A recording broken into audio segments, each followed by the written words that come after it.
Even when the body is sitting still, the modern mind is rarely at rest.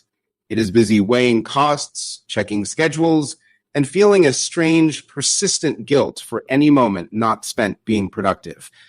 This constant numerical anxiety is the result of an evolutionary mismatch. The human brain was never designed to navigate a world of abstract symbols. It was built to survive inside a physical tribe. For early humans, survival was a matter of tracking tangible relationships. They remembered who shared their food, who kept their promises, and who could be trusted when resources were scarce. In that world, human value was recorded in social memory rather than math. It was a system built on emotion, reputation, and the physical reality of a shared meal. That system broke as human groups expanded. When villages grew into empires, the personal web of trust could no longer function across a city full of strangers. Money provided the solution.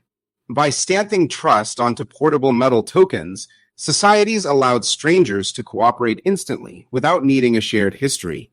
But this efficiency turned value into a scoreboard. Diverse human traits, like wisdom, skill, or influence, were compressed into a single rankable number that everyone could see. The brain's ancient sensitivity to social rank latched onto this new system. What used to be a vague fear of being rejected by the tribe became precise, measurable anxiety over a bank balance. Our survival instincts are now permanently tethered to this numerical system, a scoreboard that has no final buzzer and no concept of enough. This system acts as a translation engine, methodically converting the physical world into economic symbols. A living animal is conceptually removed from its environment and redefined as a priced asset, its value determined entirely by market demand. Even time was translated. Humans once lived by the rhythms of the sun and the seasons, but the financial system standardized time into sellable hourly units. This created the productive self, where the mind views every hour as a resource that must be economically justified or considered lost. Debt also underwent a transformation. Once a social obligation between neighbors, it became a mathematical claim on a person's future labor. Modern debt functions as a psychological corridor. It ensures a portion of a person's life is already spoken for before those days are even lived. The brain is now trapped in a reality where every foundational element of life, nature, time, and human potential, is treated as a billable unit. For most of history, money was constrained by tangible mass. Wealth was something that could be held, counted, and stored in heavy vaults. Today, that physical weight has been replaced by weightless data, moving invisibly across the globe at the speed of light. This lack of friction changes our psychology. When the act of payment is separated from the physical sensation of loss, the consequences of spending and debt feel less real to the brain. Digital money functions as a behavioral sensor. Every transaction feeds into profiles that algorithms use to predict and shape a person's future access and opportunities.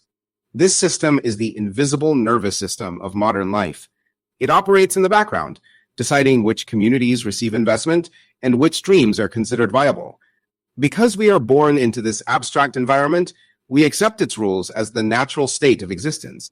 We assume that life must be organized around the logic of earning. But money is only a map of the world. It provides a geometric grid of prices and profits that we lay over the complex, organic reality of the landscape. This map shows growth and productivity with perfect clarity, but it hides the damage required to achieve them. It records the profit of a harvest while ignoring the exhaustion of the soil or the person who tilled it. A society becomes unstable when it prioritizes the map over the territory. It might burn through the mental health of its workers or the resilience of its natural resources just to ensure the symbolic numbers keep rising. This is the mechanic of collapse. A civilization is failing when its measurement system rewards the destruction of the very foundations that allow that civilization to exist. Money is a brilliant tool for coordinating human effort at a massive scale, but we must remember that it was designed to be our servant. We can begin to notice the training. We can choose to ask not just how much something costs, but what it is actually worth to our health, our families, and our peace of mind. We must navigate the financial map to live, but we cannot mistake it for the world itself. The goal of a life is to experience the territory, not just to move the numbers on the grid.